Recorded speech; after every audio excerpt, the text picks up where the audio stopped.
Leo nataka niwafunze masharti ya kuvaa suti. Wengine mnavaa suti lakini hamjui masharti ya kuvaa suti.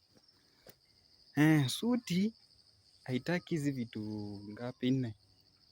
Kitu ya kwanza, ukivaa suti jaribu hata utembelee kwa pikipiki kama hauna pesa ya kupanda gari. Mambo ya kutembea tu kwa barabara na mguu na umevaa suti ama unaendesha baiskeli, unaaibisha sisi watu wa suti.